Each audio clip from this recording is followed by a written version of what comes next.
Hi everybody, my name is Hannah. This is Pepper and Pine. Today I'm sharing with you one of my family's favorite recipes. This is Afghan green chutney.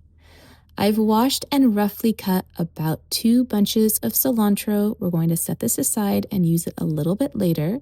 I also have 2 green chilies. I'm going to roughly cut them. These are Serrano peppers.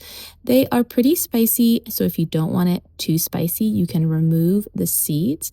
We want it a little bit more spicy, so we're going to add one of these California red chilies. If you prefer to have it less spicy, you can remove the seeds or you can use a jalapeno instead. We wanted ours a little bit spicier, so we're adding maybe 1 to 2 red chilies. This recipe has many versions, so you can make it as spicy as you want. We're also adding a few cloves of garlic. I'm going to lightly smash them first and then add them to our blender. We do want some of these ingredients to be well blended, but we do want our cilantro to retain a little bit of its shape. I'm going to add that garlic to our little blender. I'm going to blend this up first. Next, we're going to add some apple cider vinegar.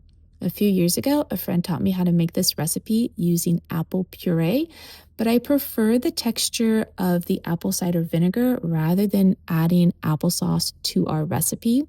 So I'm adding 3 tablespoons of the apple cider vinegar as well as the juice of 2 lemons.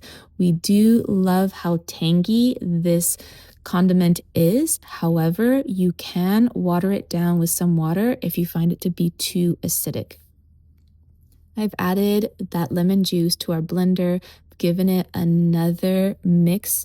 Now it's time to add our cilantro. I'm adding all of the cilantro into the blender and I'm blending it just a little bit just to incorporate all of those ingredients together. I do want to retain some of that shape. Next, I'm adding some salt as well as some cumin powder. I am just measuring with the heart. I don't want too much of either the salt or the cumin powder or the black pepper because we really want the flavors of the cilantro, the apple cider vinegar, and the peppers to come through. I'm adding a little bit more apple cider vinegar just to give it the consistency that I'm looking for, and that's about it. If you let this sit for about a half an hour, those flavors really come together. This is so delicious. There's hardly any left at the end of a meal. It's that good. I hope that you enjoyed this look at how to make Afghan green chutney, and I hope that you'll give it a try.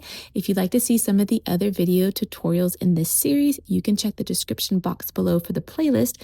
Don't forget to check out the blog post that accompanies this video where you can find more information as well as the complete recipe. The link to that blog post is in the description box below. And if you'd like to see what we're cooking on a daily basis, you can find me on my website at pepperandpine.com.